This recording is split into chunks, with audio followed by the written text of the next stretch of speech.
स्वागत है। मैं हूं आपके साथ अंकिता। चलिए नजर डालते हैं अब तक की बड़ी खबरों की।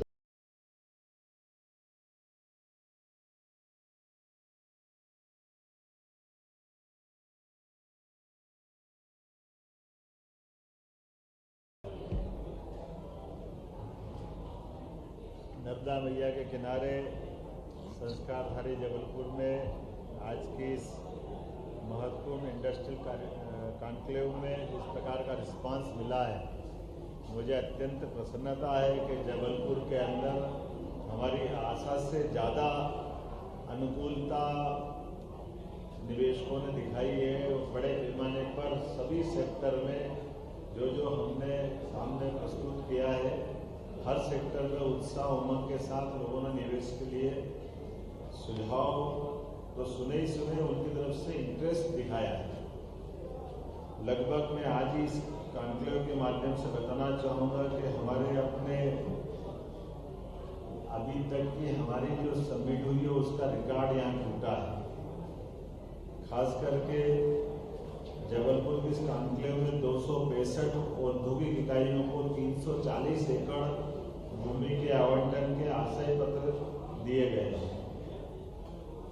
प्रदेश में कुल 17,000 करोड़ के निवेश आज यहाँ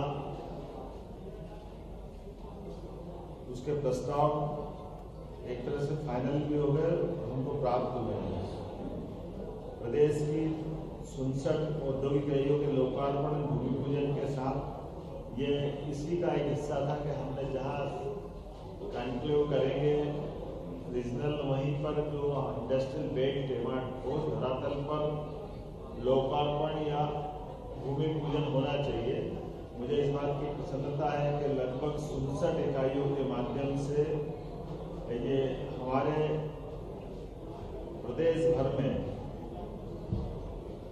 सभी अंचल में एक साथ 50 से ज़्यादा इकाइयों का भूमि पूजन हुआ और 25 से ज़्यादा इकाइयों का लोकार्पण हुआ और उसमें टू वे संपर्क के माध्यम से हमने संपर्क भी किया, चर्चा भी की,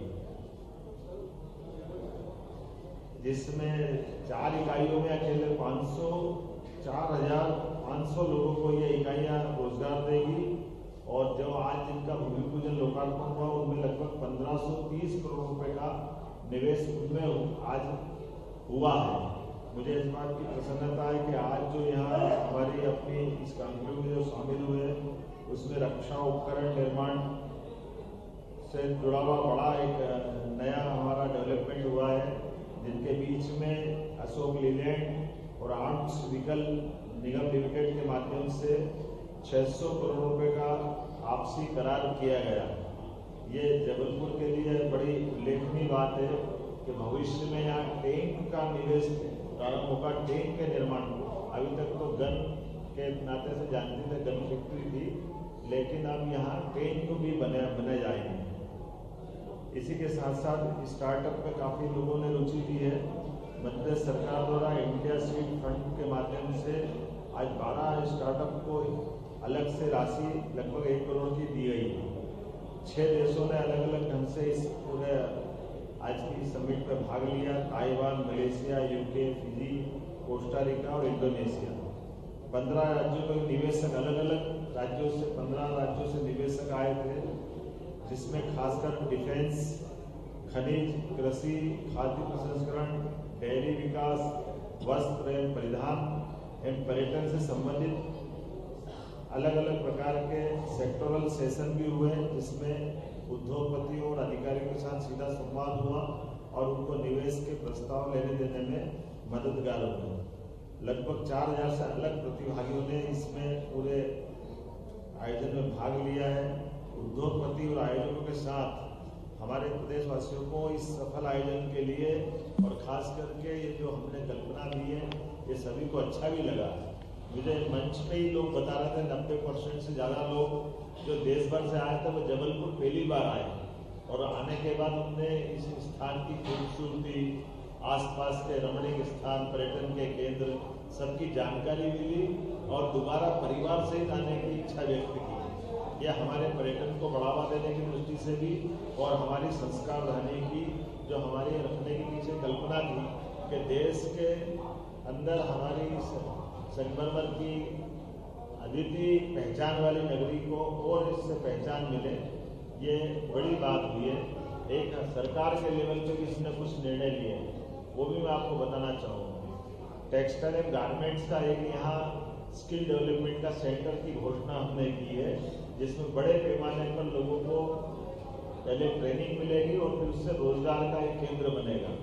ये 2 सेंटर बनाए जाएंगे, मूलतः एक सेंटर जबलपुर में, दूसरा सेंटर उज्जैन में, लेकिन जबलपुर का सेंटर पहले प्रारंभ किया जाएगा ताकि रेडीमेड गारमेंट्स के और टेक्सटाइल इंडस्ट्री में काम करने वाले भाई बहन जिनको इसकी ट्रेनिंग मिलेगी उनको तुरंत रोजगार मिलेगा। मुझे इस बात की प्रसन्नता है। इसके अलावा इसी स्थान पर जहां हम बात कर रहे हैं, यहीं पर हमने आईटी पार्क बनाने की घोषणा की है। वर्तमान में आईटी पार्क जबलपुर में तुरंत प्रारंभ होगा और इसी भवन के हिस्से में स्मार्ट सिटी के इस भवन को आईटी पार्क के रूप में कन्वर्ट किया जाएगा, जिससे बड़े पैमाने में लोगों को रोजगार मिलेगा। जो हमारा ऊपर बना हुआ ऑडिटोरियम या होटल का पार्ट वो अलग आ जाएगा, लेकिन शेष भवन में आईटी पार्क के माध्यम से आईटी से जुड़े लोगों को रोजगार मिलेगा। ये जबलपुर का एक बहुत बड़ा अपने आप से नया सेक्टर प्रारंभ होगा। आज जो प्रमुख निवेश प्रस्ताव मेरे पास आए हैं और उसको फाइनल किया है, मैं कुछ उनके उल्लेखनीय बात बताना चाहूँगा। हमारा बैजनाथ ग्रुप का खाद्य प्रसंस्करण का ये छिंदवाड़ा में इसका प्रोजेक्ट लगने वाला है। इसी प्रकार से Ramnik power mines and minerals का ये फेरो एलाई का ये बालाघाट में लगेगा। एक हिंडलबर्ग सीमेंट का बड़ा प्लांट आने वाला है। एक सोलर शूटिंग का, एक Lohia group, Chhindwara PLR system और साथ ही साथ अलग अलग दूसरे स्थानों के भी यहीं से बैठ करके कुछ भोपाल के, जबलपुर के, इंदौर के, दमोह के, ऐसे अलग ऐसे डिफेंस का ये AVNL ग्रुप ये डिफेंस के इक्विपमेंट बनाने का काम करेगा। ये लगभग 600 करोड़ के निवेश इसमें लाया, 900 लोगों को रोजगार मिलेगा।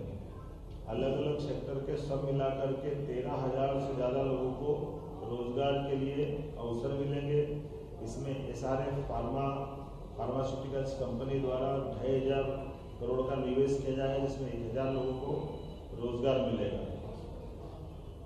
मैं उम्मीद कर रहा हूँ कि जिस प्रकार से ये हमने जो कल्पना की थी, इसमें आज के अवसर पर इस कार्यक्रम में हाईलाइट करने लायक अगर कोई बात है तो 700 से अधिक बायर सेलर मीट की गई है। इसमें 30 से अधिक उद्योगपतियों के साथ 1-to-1 चर्चा की गई है। 15 राज्यों से निवेशक आए, 5 सेक्टोरल सत्र किए गए, जिसमें डिफेंस, खनिज खनन का क्षेत्र, कृषि, खाद्य प्रसंस्करण, वस्त्रोद्योग, डेयरी, पर्यटन।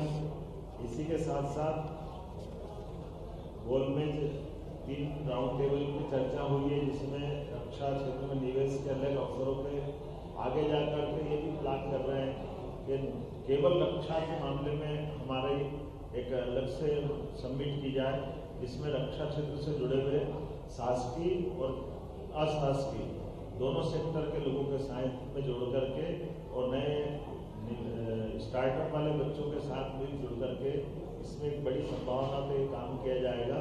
इसी के साथ साथ हमारे यहाँ जो कॉटन लगभग 40% हमारा यहाँ से एक्सपोर्ट होता है या बाहर जाता है अन्य राज्यों में, तो कॉटन आधारित उद्योग भी अपने प्रदेश के अंदर लगे।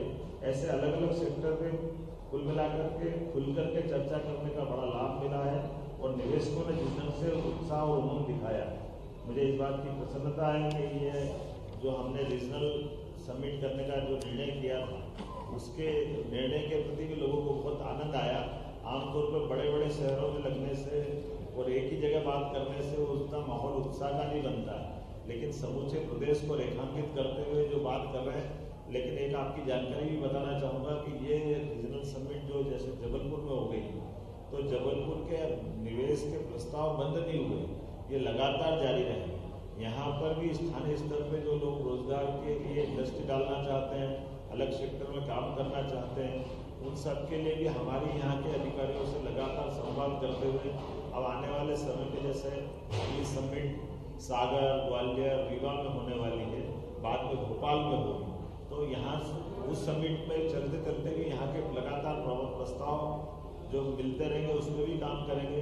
एक अच्छी बात है कि इथेनॉल के बहुत बड़े पैमाने पे प्रस्ताव मिले हैं और इथेनॉल का केवल इथेनॉल के लिए नहीं, ये हमारे लिए मोटे अनाज की दृष्टि से बहुत काम का है। राइस का, मक्के का, ये बड़े पैमाने पे कृषि क्षेत्र में मददगार होने वाला है प्रोजेक्ट है, जिसके माध्यम से भविष्य की बड़ी संभावना है। इसी प्रकार से कोल इंडस्ट्रियों के साथ साथ हमारी पावर सेक्टर में भी अच्छे प्रस्ताव मिले। लगभग 4,500 करोड़ के अडानी ग्रुप ने ही हमको कोल और सोलर से जुड़े हुए पावर प्रोजेक्ट पे अपने निवेश फाइनल किए हैं। साथ साथ और अन्य अलग अलग लोगों ने प्रस्ताव दिए हैं। कुल मिलाकर के जिस प्रकार का वातावरण बना है ये सभी सेक्टर के लिए, उदाहरण के लिए मेडिकल सेक्टर में भी हमारे प्राइवेट मेडिकल कॉलेज के प्रस्ताव भी मिले और हॉस्पिटल से जुड़े हुए अलग अलग बीमारियों को लेकर के भी अलग अलग प्रस्ताव हुए हैं, जिसके माध्यम से निजी क्षेत्रों को हेल्थ के सेक्टर में भी जोड़ा है। कुछ प्राइवेट एजुकेशन सेंटर के लिए भी बात आई है। सब मिलाकर के सभी सेक्टर में समान रूप से और खास करके खदान आधारित उद्योग, माइनिंग आधारित, उसमें भी मिनरल्स पे हमारे यहाँ जो उपलब्धता है उसमें खरीद से लगा करके आयरन तक, और एक तो हमको स्टील प्लांट का भी प्रस्ताव मिला है। उम्मीद करता हूँ कि सभी प्रस्तावों के माध्यम से औद्योगिक निवेश का एक नया वातावरण पूरे देश में मध्य प्रदेश को लेकर के बनेगा और मध्य प्रदेश न केवल इंडस्ट्रियल सेक्टर में मजबूत होगा बल्कि और आगे जाएगा। मेरी अपनी ओर से सभी निवेशकों और सभी मीडिया के बंधुओं को जिस ढंग से आपने सकारात्मक माहौल बनाया, हमारे जबलपुर के सारे नेतृत्व को भी मैं धन्यवाद देना चाहूँगा, आभार मानूंगा कि आपके कारण से हमारा ये सेक्टर जो हमारी अपनी प्रतिबद्धता है कि हम जबलपुर और महाकौशल के बेल्ट में नए निवेश को भी लाएंगे और रोजगार के नए अवसर उपलब्ध कराएंगे। जनता ने जो हमें भरोसा किया है उस भरोसे को खरा उतरने के लिए बड़े पैमाने पर आप सबका जो सपोर्ट मिला है, मैं आप सबको भी धन्यवाद देना चाहूँगा, क्षेत्र की जनता का और प्रशासन का भी, जिनके कारण से ये पूरा आयोजन हो सका है। मेरी अपनी ओर से पुनः एक बार आप सबका आभार, बहुत बहुत धन्यवाद।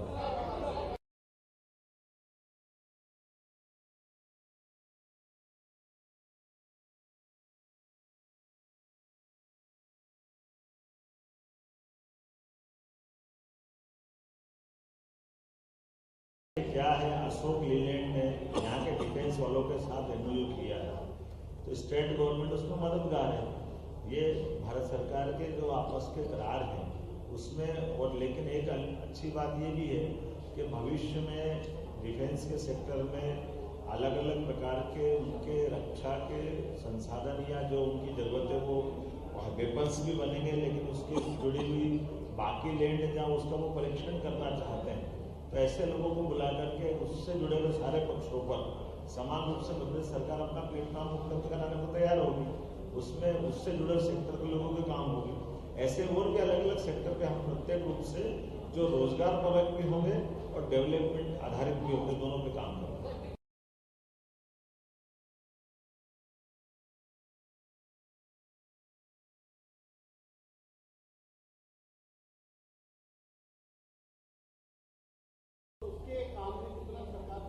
देखो, हम इस जो रोजगार पर मैंने दूसरी बात भी कही, केवल रेडीमेड गारमेंट्स नहीं, हमने तो टेक्सटाइल की बात भी कही और उससे आगे बढ़कर के आईटी की बात भी कर रहे हैं। हमारे यहाँ मिनरल बहुत है जबलपुर बेल्ट में, तो मिनरल में भी केवल रॉ मटेरियल लेकर निकल जाए, उसके यहाँ से प्रोडक्ट तैयार हो जाए, तो कुल मिलाकर रोजगार प्रोडक्ट जो इंडस्ट्री फ्री हो सकती है वो सबको प्रोत्साहन दे रहा है। और ये भी कह रहे हैं कि जो हमने अपनी गाइडलाइन जारी की उस गाइडलाइन से हट करके भी कोई अच्छी इंडस्ट्री खड़ी होती है तो सरकार उसको भी मदद करने को तैयार है। कुल मिलाकर के रोजगार परक एक तरह से रोजगार फ्रेंडली माहौल बनना चाहिए, तो ये उसी दृष्टि से हम इसको चल रहे हैं।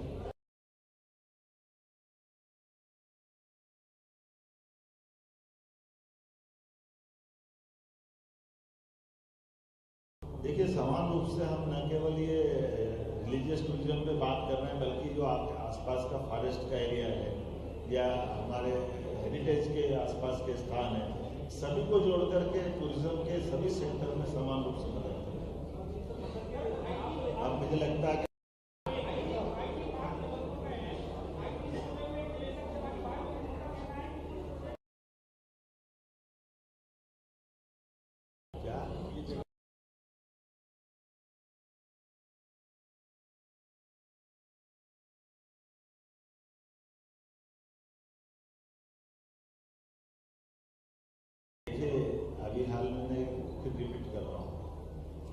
छोटी छोटी इंडस्ट्री और आईटी की इंडस्ट्री, आपकी जानकारी के लिए आईटी इंडस्ट्री को चाहिए क्या?